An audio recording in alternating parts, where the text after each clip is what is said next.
All right, today we're going to do a nice comparison video on a 2025 Ford Expedition Max. I didn't even know there was such a thing, but okay. 17 miles per gallon combined, 23.5 gallon tank. The comparison trip, as this group has been, is the main trip. 98 miles, 18 kilowatt hours used, cost of energy $1.98. And it was about 5.2 miles per kilowatt hour. Regular unleaded for this trip, $2.90. Trip cost in terms of gas price, 68%.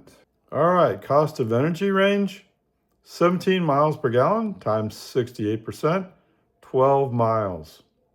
Okay, with this Ford Expedition Max, you can make the Treviso market in East Jonestown. But surely they can make 98 miles, right? Of course. Yes, they can, easily. All right, 98 miles divided by 17 gives you 5.7 gallons. 5.7 times 290 means for this range, it'll cost you $16.53. Yeah. Okay. 1653 divided by 0.11, you'll come out with 150 kilowatt hours. 150 kilowatt hours times 5, 750 miles. Big Ray 1 can make this trip about 18 times for the cost of making this trip just once in that expedition. All right, so the next question is, what about full tank? Surely when they get a full tank, they can do much, much, much better, right? Okay, 23.5 gallon tank times 17 miles per gallon brings you up to 400 miles, 9 trips to Walmart and back. 23.5 gallons times 290, the cost of that fill up, $68.15. 68.15 divided by 0.11 gives you 619 kilowatt hours. Yes, sirree, Bob. 619 times 5, 3,095 miles. I mean, a regular person would drive roughly 3,000 miles in 3 months. Okay, anyway, whatever. 77 trips to Walmart. These numbers are, of course, based upon combined driving. The car cost is about $65,000, and that's the starting price. All right, so let's dig into our feature. Oh, it says feature comparisons. I didn't know I just had that there. Of course. Okay, energy cost per mile. Ford Expedition, 17 cents per mile. Model 3, 2 cents per mile. Range on one fill-up, that Expedition can go 400 miles. Yes, it can go further on one fill-up, you're right. The Model 3, in theory, can do 363 miles.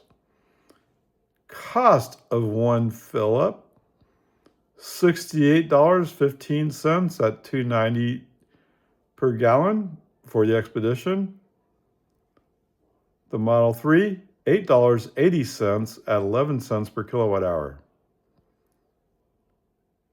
And for the weight, the Expedition is 5,794 pounds. You know, I thought the Tahoe was kind of heavy. This is even heavier. Not by a lot, but it's even heavier. Okay, Model 3, 3,582. Seats, it's the same thing like in the Tahoe. It comes base with 8, and you can put in 2 captain chairs in the second row to bring it down to 7. Okay, Model 3, 5. Cargo space. Wow. No, this has to be Type-R, right? This big SUV, it's a Max. Okay, 21.6 cubic feet cargo space. As opposed to Model 3, 21 cubic feet. What? There's almost no difference. ADAS comparison, well, the Expedition, you can get Blue Cruise for it. So good news, at least on selected models. So I don't know. And for the Model 3, you can get adaptive cruise. It comes with adaptive cruise control and autopilot, and you can get FSD supervised for purchase. The gas tax equivalent in Texas, $117, assuming you only drive 10,000 miles at 17 miles per gallon. Texas tax is 20 cents per gallon. The Model 3 is an EV, therefore it gets a flat yearly rate of $200 per year. And when you apply for the title, you pay an extra $400.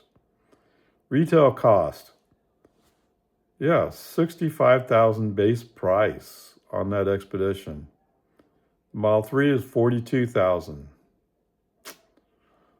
Yeah, we're halfway to buying a second Model 3 for that same price. Plan of manufacturer. Okay. The Expedition's made in Louisville, Kentucky. It's number 78 on the most American-made list. The Model 3, Fremont, California, where it comes out number 21 on the most American list. Although, strangely enough, it has something to do with workforce, and I haven't quite... I mean, they must be included in the design team, right? Because it's an international car. Okay. The Expedition 0 to 60 time, 6.1 seconds. Pretty good for such a big truck. Model 3 course, 4.6. Okay, so how do we dig into this crash test? So NHTSA gave it a 5-star. I'm not sure 5-star means anything, but there it is. And as always, you should review this yourself. Don't take my word for it. It's on IIHS.org, IAIIHS.org. Small overlap test is orange or marginal. The moderate overlap test that's been updated is orange or marginal. The front crash avoidance is orange marginal. And there was more stuff, but I kind of stopped at that point. Why would I go further? There was some commentary in there, something about some cage, the structure of the car itself kind of failing away. I'm not quite sure exactly what it meant. And maybe that's covered by the marginal results. I'm not sure. But wow, why would you buy this car? Obviously, it's not because you care about safety. That's pretty clear. Okay, so the story that comes after all this is, I was thinking I need to do a Ford Expedition, and I noticed when I was researching it, they had a Ford Expedition Max. All right, okay, that's kind of weird. I mean, I didn't know that was there. And the Expedition's already a big vehicle, I thought. Anyway, it just so happens, driving down the road, oh, there's a Max right in front of me. Somebody just bought one. Okay, so there you go.